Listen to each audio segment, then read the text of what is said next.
Andhra Pradesh hotel association ఉపాధ్యక్షుడు, నెల్లూరు జిల్లా hotel association అధ్యక్షుడు అమరావతి కృష్ణారెడ్డి ఆధ్వర్యంలో జరిగిన విలేకరుల సమావేశంలో మాట్లాడుతూ, కేంద్ర ప్రభుత్వం వాణిజ్య వంట గ్యాస్ను విపరీతంగా పెంచడంతో హోటల్ పరిశ్రమ ఒక్కసారిగా కుదేలైంది. కావున ప్రభుత్వానికి అన్ని విధాలుగా వాణిజ్యపరంగా ట్యాక్స్ల రూపంలో, ప్రజలకు ఉపాధి రూపంలో సేవలు అందిస్తున్న హోటల్ పరిశ్రమ కుంటు పడటంతో ఇబ్బందులకు గురవుతున్నామని, కావున కేంద్ర రాష్ట్ర ప్రభుత్వాలు పన్నుల రూపంలో కానీ వేరే మిగతా రూపాలలో సబ్సిడీ ఇచ్చి ఆదుకోవాలని విజ్ఞప్తి చేశారు. ఈ కార్యక్రమంలో రబ్బానీ, రోహిత్, శ్రావణ్ కుమార్, మురళీ, భాస్కర్, మురళీకృష్ణ, రత్నం, బాబు, నెల్లూరు జిల్లాకు చెందిన హోటల్ యజమానులు అధిక సంఖ్యలో పాల్గొన్నారు.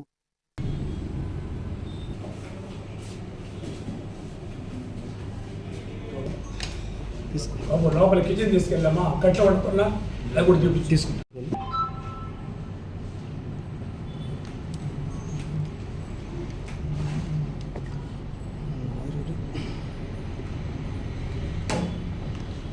నా పేరు Amaravati Krishna Reddy, district president, state vice president.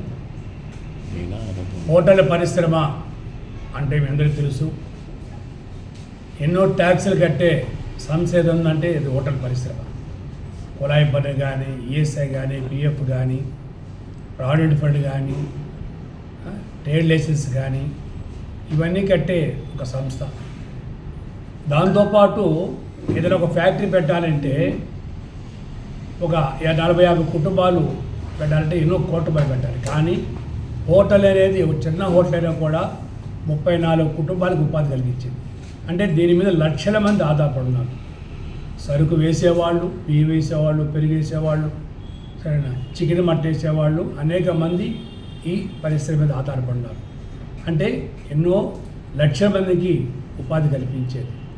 అలాగే ఏ రకమైన వేళలో ఎవరైనా ఆకలి అంటే అమ్మ తర్వాత ఆకలి తీర్చేది హోటల్ సంస్థ.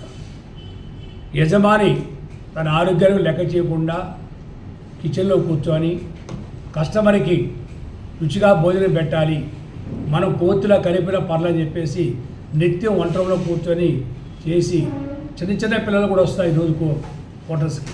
వాళ్ళకి నాణ్యమైన ఫుడ్ ఇవ్వాలని ఉద్దేశంతో ఎక్కడ కూడా ఫ్రిడ్జ్లో పెట్టకుండా నాణ్యమైన అనేక మార్పులు. ఒకప్పుడు రాగానే దేవుడు దండం పెట్టేవాడు, కానీ ఇప్పుడు ఫ్రిడ్జ్ దండం పెడుతున్నాం. ఏ స్టాక్ లేకుండా ఫ్రెష్ ఫుడ్ ఇస్తూ ఎంతో నాణ్యంగా ఇచ్చే హోటల్ సంస్థ ఈరోజు అనేక కష్టాల్లో ఉంది. కరోనా కాడి నుంచి కొంచెం కష్టాలతో వస్తూ దాని మీద వ్యాపారాలు తగ్గుతూ, ముఖ్యంగా స్ట్రీట్ ఫుడ్ వల్ల ఈరోజు అనేక హోటల్స్ క్లోజ్ చేశారు. సరేనా, కొన్ని నష్టాలతో ఉంది. ఎక్కడైనా చూడండి, ఒక బ్యాంక్ అకౌంట్ చూడండి, ఒక ప్రోజెన్స్ చెప్పండి, హోటల్ అనేక బైకులు విరిగిపోతూ వస్తున్నాయి. కానీ మా జీవితం 40 సంవత్సరాలు, బసోటా హోటల్ 70-60-70 సంవత్సరాలు, అలాగే దుర్గా హోటల్ అది 40 సంవత్సరాలు, లక్ష్మీ బార్ 20 సంవత్సరాలు, అలాగే రియాజ్ హోటల్ రియాజ్ గారు వాళ్ళు ఒక 60-70 సంవత్సరాలు ఈ ఫీల్డ్లో ఉన్నారు. అంటే అనేక సార్లు మాకు దీనికంటే తెలియదు. అందుకే ఎంత కష్టమైనా కూడా మేము ఈ పరిశ్రమ నమ్ముకొని ఉన్నాం. అంటే మాకు వేరే తెలియదు, వేరే పాపం. అలాంటి పరిశ్రమ ఈరోజు అనేక కష్టాల్లో అంటే యుద్ధం వచ్చిన తర్వాత ప్రొవిజన్స్ అవన్నీ పెరిగి అది కామన్గా పెరుగుతుంది 10-20%. అది పెద్ద మేము అంత మునుపు పొట్టు పొయ్యిలు, కట్టెల పొయ్యిలు వాడేవాళ్ళం. పొల్యూషన్ కారణంగా పర్యావరణం దెబ్బతింటుందని చెప్పి ప్రభుత్వం చెప్పిన తర్వాత మేము అవన్నీ మానేసి గ్యాస్కి వచ్చాం. గ్యాసు జనవరిలో 150 రూపాయలు, ఫిబ్రవరిలో 200 రూపాయలు, మార్చిలో 100 రూపాయలు పెరుగుతూ ఏప్రిల్కి వచ్చే ఒకేసారి 1000 రూపాయలు పెంచారు. అంటే ప్రతి హోటల్ మీద 2 లక్షల రూపాయలు అదనంగా మాకు ఖర్చు అవుతుంది. మరి దీని మీద మేము హోటల్ రన్ చేయగలం? ఈ బాడుగులు కట్టుకుంటూ ఇవన్నీ చేయలేమా? కష్టం అవుతుంది. కాబట్టి మేము ప్రభుత్వానికి ఎప్పుడు సహకారమే. లాస్ట్ టైము విజయవాడ ఫ్లడ్స్ వస్తే ముఖ్యమంత్రి చంద్రబాబు నాయుడు గారికి పోయి 5 లక్షలు ఇచ్చాం. కేరళలో ఫ్లడ్స్ వస్తే మా హోటల్ అసలు పోయి 5 లక్షలు ఇచ్చాం. అప్పుడు కూడా చంద్రబాబు నాయుడు గారు సీఎం ఉన్నారు. అంటే ఏ రోజు కూడా మేము ప్రభుత్వానికి ఎప్పుడు ఏది వచ్చినా కూడా అండగా మేము ఉంటూ ఎంతో సర్వీస్ చేస్తాం. అలాంటి సంస్థ ఈరోజు ఒక హోటల్కి 2 లక్షల రూపాయలు భారం పడితే హోటల్ మెయింటైన్ చేయగలమా? మీరే చెప్పండి. ఈ గత 40 ఇయర్స్లో ఈ 3-4 సంవత్సరాల్లో రోజుకి అప్పులోకి వెళ్ళిపోతున్నాము. డబ్బు తేవటం, అవి సరుకులకి ఇవ్వటం, మళ్ళీ అప్పులు పడిపోవటం. ఈ ఉదయ పరిస్థితుల్లో మీకు ముఖ్యమంత్రి గారు, ప్రధానమంత్రి గారు పర్యావరణాన్ని టూరిజం డెవలప్ చేయాలని చెప్పి అనేకసార్లు చెప్పారు. ఈ టూరిజం డెవలప్ అవ్వాలంటే హోటల్కి వచ్చి సరే మనకి సబ్సిడీ ఇవ్వాలి. అంటే గ్యాస్ మీద కానీ కరెంటు మీద కానీ సరే ఇండస్ట్రియల్గా గుర్తించి ప్రభుత్వం వెంటనే ఇస్తే హోటల్ పరిశ్రమ బతుకుతుంది. లేదంటే వీధి మీద బండ్ల మీదకి అయిపోద్ది కానీ ఒక హోటల్ ఉండదు.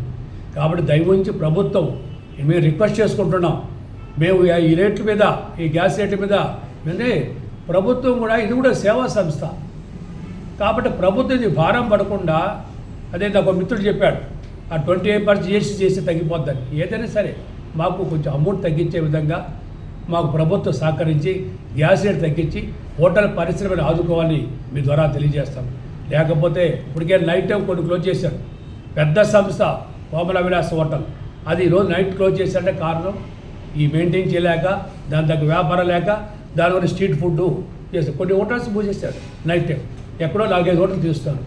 కాబట్టి ప్రభుత్వం దయవుంచి మాకు ఇండస్ట్రీ గుర్తించి మాకు గ్యాస్ తగ్గించి హోటల్ పరిశ్రమ ఆదుకోవాలని మీ ద్వారా తెలియజేస్తూ సెలవు తీసుకుంటాం. ధన్యవాదాలు.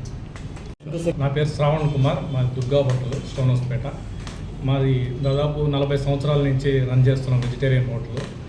కానీ ఇప్పుడు ఈ మధ్య గ్యాస్ రేట్లు కానీ అన్నీ పెరిగినందువల్ల చాలా ఇబ్బందులు ఫేస్ చేస్తూ ఉన్నాము. అన్నిటికీ రేట్లు అనేది ఎక్కడైనా రేట్లు పెరగగానే అన్నీ ఎవరెవరు సరుకులు కానీ ఏవన్నీ టకటకాన్ని పెరిగిపోతున్నాయి. కానీ భోజనం రేట్లు కానీ టిఫిన్ రేట్స్ కానీ దానికి సరిపడినట్టుగా పెంచలేకపోతున్నాము. అదేవిధంగా జీతాలు ఇవన్నీ కూడా ఎవరికి డిమాండ్ బట్టి వాళ్ళ యొక్క దీన్ని బట్టి పెంచుతున్నారే కానీ మేము మాత్రం రేట్లు అనేది పెంచలేకపోతా ఉన్నాము. ఇది చాలా సమస్య. దీనివల్ల అప్పులు పాలవ్వడము ప్లస్ దాంట్లో ఆదాయం రాకపోవడం ఈ విధంగా చేయడం జరుగుతూ ఉంది. దీన్ని గుర్తించి ప్రభుత్వం మాకు కొద్దిగా ఇండస్ట్రీ లెవెల్లో గ్యాస్ మీద సబ్సిడీ, ఇంకా కొన్ని ట్యాక్స్ రూపంలో కానీ ఇలాంటి సబ్సిడీస్ కానీ ఇచ్చి ఆదుకోవాలని కోరుకుంటున్నాం. ఓకే.